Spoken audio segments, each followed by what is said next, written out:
The Book of Job 20. Zophar the Naamathite said in reply, "In truth, my thoughts urge me to answer. It is because of my feelings, when I hear reproof, that insults me. A spirit out of my understanding makes me reply. Do you not know this, that from time immemorial, since man was set on earth, the joy of the wicked has been brief, the happiness of the impious fleeting? Though he grows as high as the sky, his head reaching the clouds, he perishes forever, like his dung. Those who saw him will say, 'Where is he?' He flies away like a dream, and cannot be found. He is banished like a night vision. Eyes that glimpsed him do so no more. They cannot see him in his place any longer. His sons ingratiate themselves with the poor.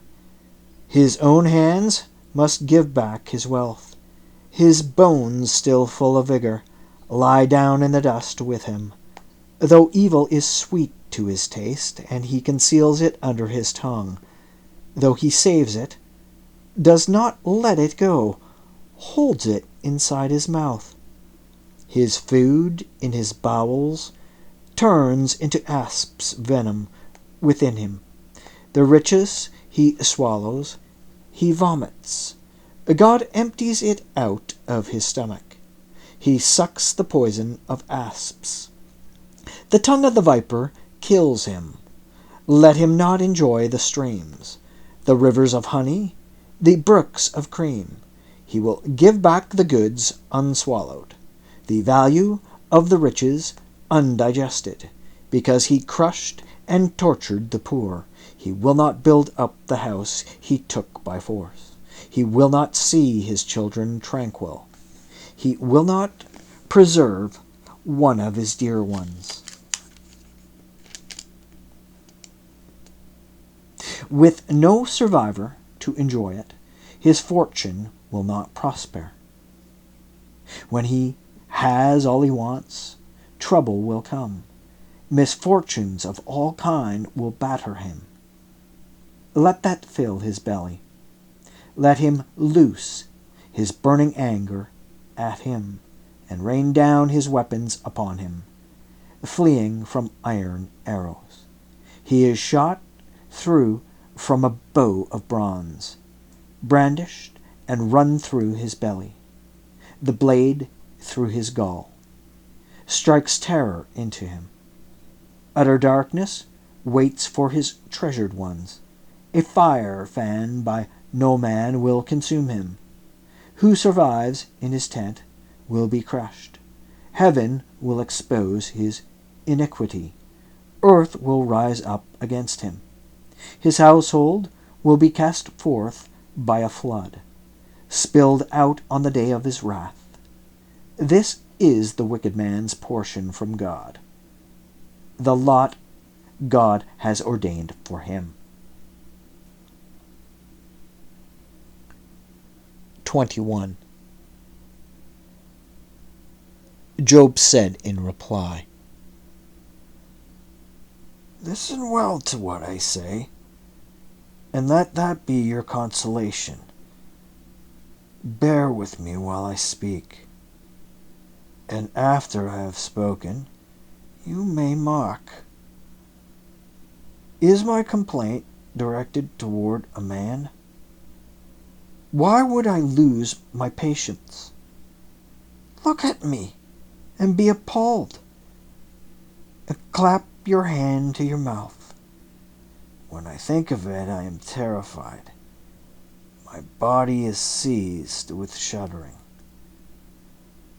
Why do the wicked live on, prosper, and grow wealthy? Their children are with them always, and they see their children's children. Their homes are secure without fear. They do not feel the rod of God. Their bull breeds and does not fail. Their cow calves and never miscarries. They let their infants run loose like sheep, and their children skip about. They sing to the music of timbrel and lute, and revel to the tune of the pipe. They spend their days in happiness and go down to Sheol in peace. They say to God, "Leave us alone. We do not want to learn your ways."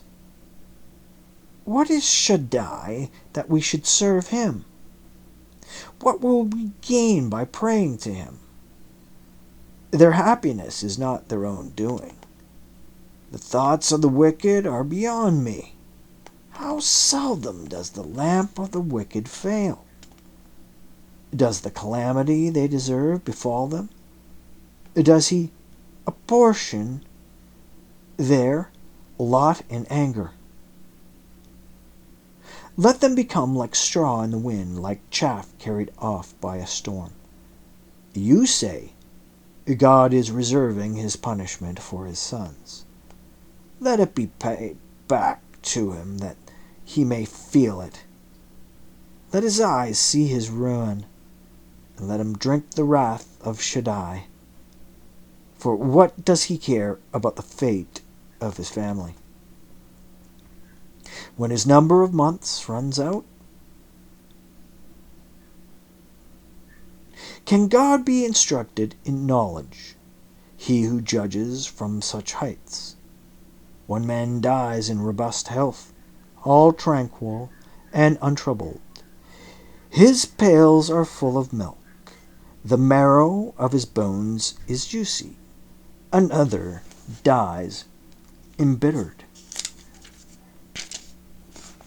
Now, having tasted happiness, they both lie in the dust and are covered with worms.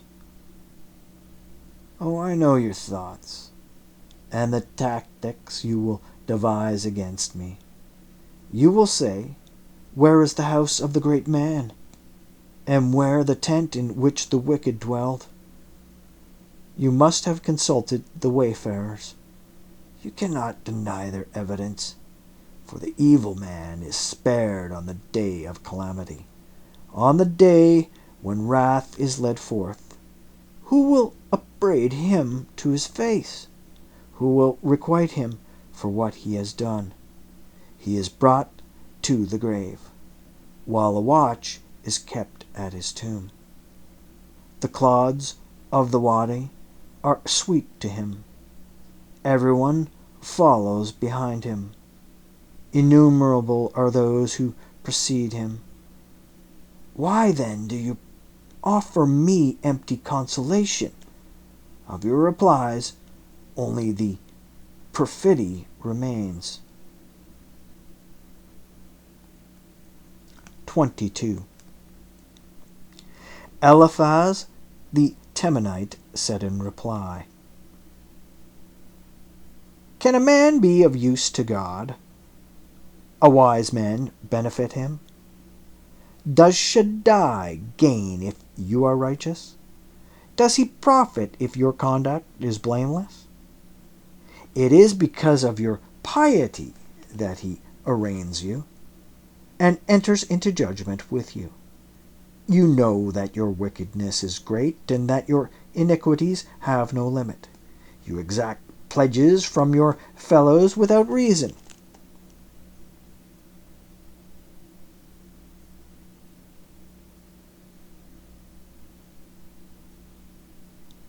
And leave them naked, stripped of their clothes. You do not give the thirsty water to drink. You deny bread to the hungry. The land belongs to the strong. The privileged occupy it. You have sent away widows empty-handed. The strength of the fatherless is broken. Therefore, snares are all around you, and sudden terrors frighten you. Or darkness, so you cannot see. A flood of waters covers you. God is in the heavenly heights. See the highest stars, how lofty. You say, what can God know? Can he govern through the dense cloud? The clouds screen him so he cannot see as he moves about the circuit of heaven. Have you observed the immemorial path that evil men have trodden? How they were shriveled up before their time, and their foundation poured out like a river. They said to God, leave us alone. What can Shaddai do about it? But it was he who filled their houses with good things. The thoughts of the wicked are beyond me. The righteous, seeing it, rejoiced. The innocent laughed with scorn. Surely their substance was destroyed, and their remnant consumed by fire. Be close to him and wholehearted. The good things will come to you thereby. Accept instruction from his mouth. Lay up his words in your heart. If you return to Shaddai, you will be restored.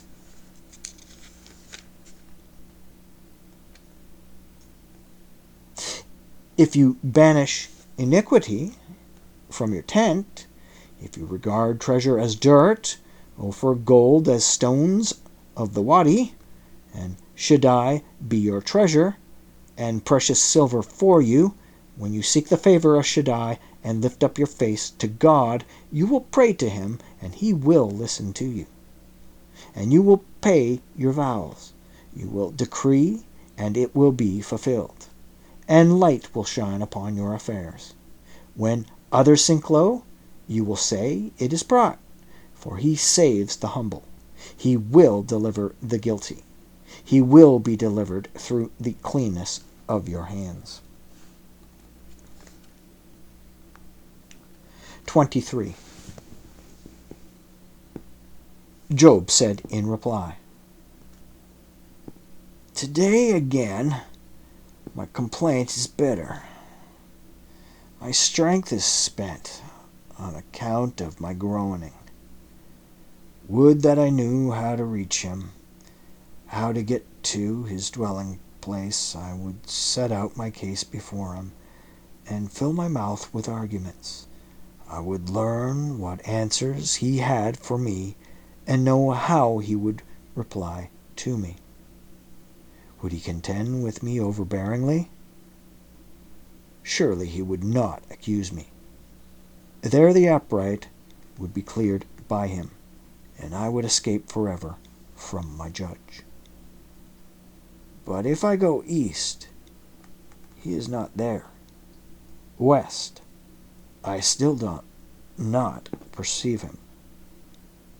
North, since he is concealed, I do not behold him. South, he is hidden, and I cannot see him. But he knows the way I take. Would he essay me, I should emerge pure as gold. I have followed in his tracks, kept his way without swerving.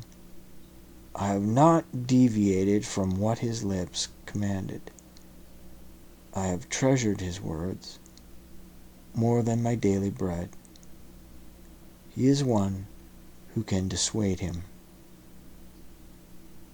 Whatever he desires he does, for he will bring my term to an end, but he has many more such at his disposal.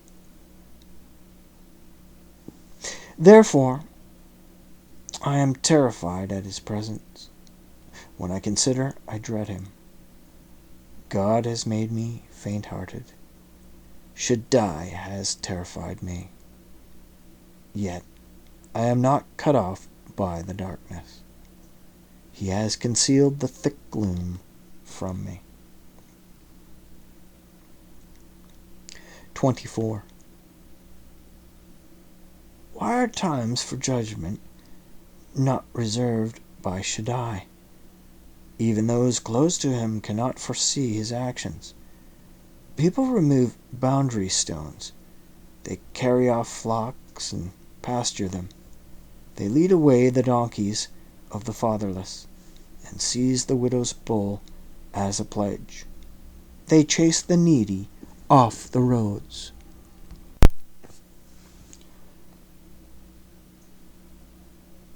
All the poor of the land are forced into hiding, like the wild asses of the wilderness. They go about their tasks, seeking food. The wilderness provides each with food for his lads. They harvest fodder in the field, and glean the late grapes in the vineyards of the wicked. They pass the night naked for lack of clothing. They have no covering against the cold. They are drenched by the mountain rains, and huddle against the rock for lack of shelter. They snatch the fatherless infant from the breast, and seize the child of the poor as a pledge. They go about naked for lack of clothing, and hungry carry sheaths. Between rows of olive trees they make oil, and thirsty they tread the winepresses, and hungry they carry sheaths. Between rows of olive trees they make oil, and thirsty they tread the winepresses. Men groan in the city. The souls of the dying cry out. Yet God does not regard it as a reproach. They are rebels against the light. They are strangers to its ways, and do not stay in its path. The murderer arises in the evening to kill the poor and needy, and at night he acts the thief.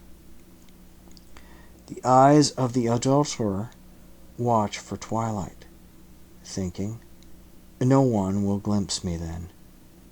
He masks his face. In the dark they break into houses. By day they shut themselves in. They do not know the light. For all of them, morning is darkness. It is then that they discern the terror of darkness. May they be flotsam on the face of the water. May their portion in the land be cursed. May none turn aside by way of their vineyards.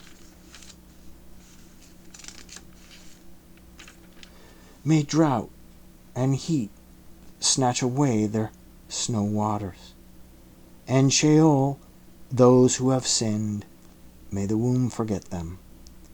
May he be sweet to the worms. May he be no longer remembered. May wrongdoers be broken like a tree. May he consort with a barren woman who bears no child. Leave his widow deprived of good, though he has the strength to seize bulls. May he live with no assurance of survival. Yet God gives him the security on which he relies, and keeps watch over his affairs. Exalted for a while, let them be gone, be brought low, and shrivel like mallows, and wither like the heads of grain. Surely no one can confute me, or prove that I am wrong. 25.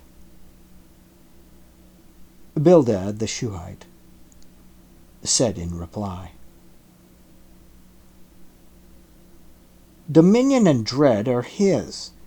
He imposes peace in his heights. Can his troops be numbered? On whom does his light not shine? How can man be in the right before God?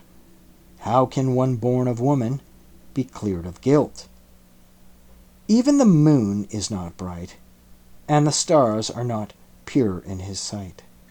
How much less man, a worm, the son of man, a maggot.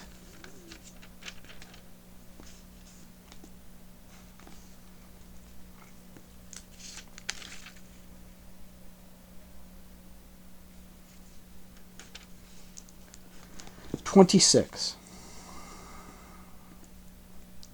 Then Job said in reply, "You would help without having the strength. You would deliver with arms that have no power. Without having the wisdom, you offer advice and freely give your counsel. To whom have you addressed words? Whose breath issued from you? The shades tremble beneath the waters and their denizens. Sheol is naked before him. Abaddon has no cover. He it is who stretched out Zaphon over chaos. Who suspended earth over emptiness? He wrapped up the waters in his clouds, yet no cloud burst under their weight. He shuts off the view of his throne, spreading his cloud over it. He drew a boundary on the surface of the waters. At the extreme where light and darkness meet, the pillars of heaven tremble, astounded at his blast. By his power, he stilled the sea. By his skill, he struck down Rahab. By his wind, the heavens were calmed. His hand pierced the elusive serpent. These are but glimpses of his rule, the mere whisper that we perceive of him. Who can absorb the thunder of his mighty deeds? 27. Job again took up his theme and said, "By God who has deprived me of justice, by Shaddai who has embittered my life, as long as there is life in me, and God's breath is in my nostrils, my lips will speak no wrong, nor my tongue utter deceit. Far be it from me to say you are right. Until I die, I will maintain my integrity. I persist in my righteousness and will not yield. I shall be free of reproach as long as I live. May my enemy be as the wicked, my assailant as the wrongdoer. For what hope has the impious man when he is cut down? When God takes away his life, will God hear his cry when trouble comes upon him? When he seeks the favor of Shaddai, calls upon God at all times? I will teach you what is in God's power, and what is with Shaddai I will not conceal. All of you have seen it, so why talk nonsense? This is the evil man's portion from God, the lot that the ruthless receive from Shaddai. Should he have many sons, they are marked for the sword. His descendants will never have their fill of bread. Those who survive him will be buried in a plague, and their widows will not weep.